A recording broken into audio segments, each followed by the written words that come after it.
Vamos trazer uma imagem externa agora do Mineirão? Vamos mostrar agora uma imagem externa. Bom, estamos com os melhores momentos no ar. Melhores momentos da vitória por 2-0. O Atlético pressionou desde o início, mas no primeiro tempo não chegou a levar muito perigo ao gol do Martins Silva.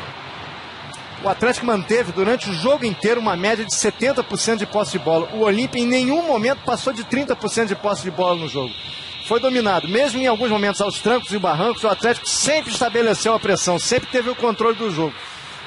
No primeiro tempo o Olímpia ainda teve momentos de contra-ataque, o Barreiro perdeu um gol que o Vitor defendeu. Agora, Lédio, eu não quis falar durante a transmissão, porque eu achei que poderia ser prematuro. Mas quando o Ferreira perde aquele gol sem goleiro, eu pensei, isso é sorte de campeão. Exatamente. Isso não acontece toda hora. Estamos acompanhando os melhores momentos. Ronaldinho cabeceou para fora. Tivemos um primeiro tempo de apenas uma finalização no gol, no chute do Ronaldinho, falando em relação ao Atlético. E o Silva finalizando, o Barreiro finalizando, o Olímpia com boas chances. Até essa falha e o gol de Jô. Falha capital do Pitone, que foi o autor do segundo gol do Olímpia lá no Defensor del Chaco, de falta, naquela cobrança polêmica, e dessa vez ele fura, ele não consegue dar em bola, e o Jô rápido bate sem chance para o Martins Silva, que também é um goleiraço.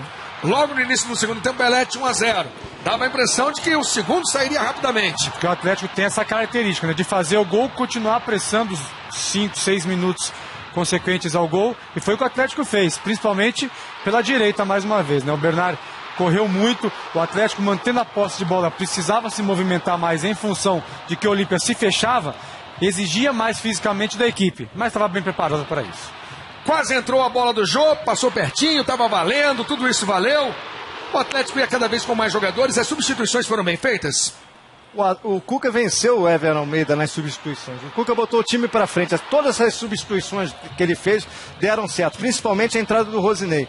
E o Almeida não, o Almeida tirou seus jogadores principais de frente. Leonardo Silva cabeceou essa no travessão, depois teria uma do Heber também. Exatamente, tirou o Silva, tirou o Barreiro, tirou o Salgueiro e perdeu força ofensiva, perdeu o contra-ataque.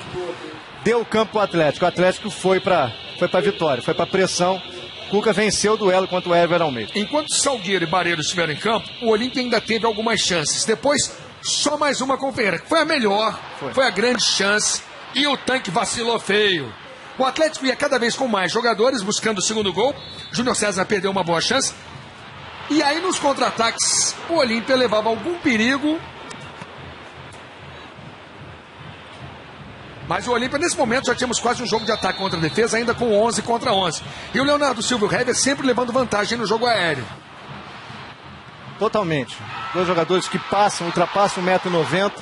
Foi uma jogada que o Atlético insistiu durante o jogo inteiro. Foram quase 60 bolas levantadas na área. E o Atlético normalmente levava vantagem.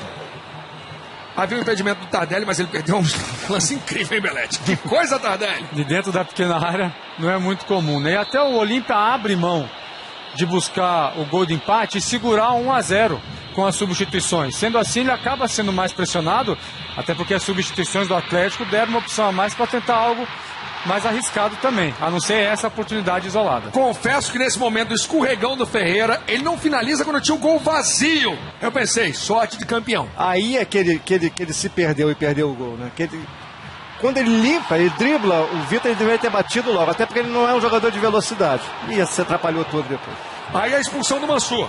Ele já tinha amarelo, recebeu o vermelho. Deu uma trombada ali no Alec Gol, parou o Alexandre.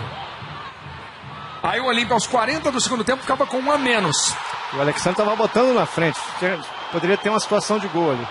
Leonardo Silva com gol salvador. Grande cruzamento do Bernard. E o Leonardo Silva não faz movimento para frente para cabecear. Ele deixa a bola bater na cabeça dele, tira o peso da bola, escolhendo o contrapé do goleiro. Perfeito. Bola passou pelo Martins Silva, passou pelo Miranda. 2-0. O Atlético precisava de pelo menos 2 gols para levar para uma prorrogação. Quase marcou no fim do jogo, não, Lédio? Quase marcou, teve várias chances, teve a pressão.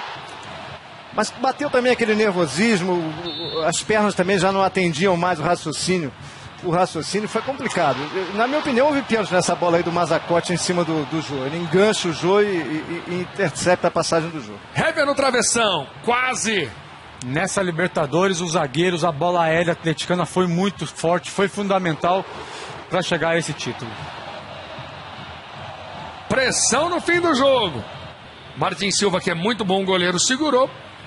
2-0 com um homem a mais, eu confesso que eu achei que em 30 minutos o Atlético faria pelo menos um gol. Eu também achei, até porque o Olímpia não tinha possibilidade de contra-ataque. Era muito difícil o Olímpia ter contra-ataque, que era um time só com atacante que era muito lento. O Atlético um jogador a mais e tinha a força da torcida. Pitoni bateu aquela falta no fim para fora. Alexandro perdeu, tentando uma cavadinha. E aí o jogo acabou caminhando para os pênaltis. E o Olímpia já começou mal. São Vitor pegou, se adiantou um monte, hein? E provocou muito o Miranda e tirou um pouquinho da concentração do Miranda. Alexandro reverenciou a torcida, fez o dele, 100% de aproveitamento, Belete. O Atlético bateu sempre bem. 100%, dessa vez sim, bem treinado, concentrados, sem brincadeira, bateram muito bem jogadores, com confiança. Acho que dentro de casa, com essa força da torcida, sabia que era o momento deles. O Olímpia mantinha uma certa chance, mas chegou à última cobrança precisando fazer para botar uma pressão em cima do Ronaldinho, que seria o último cobrador. Isso não aconteceu, porque o Jiménez bate na trave, não entra, para fora. Não entrou, é para fora. Bola dentro, é bola dentro do gol. Bola para fora, 4-3 nos pênaltis, 100% de aproveitamento nas cobranças para o Atlético. Cobranças muito boas, apesar do Martim ter ido bem em 2 vezes no canto, e aí é para fora, não entrou não. Agora é raro você ver um time chegar a uma decisão de pênalti de Libertadores com o estádio lotado e não ter um pênalti desperdiçado. É muita frieza, né? E o Atlético conseguiu isso.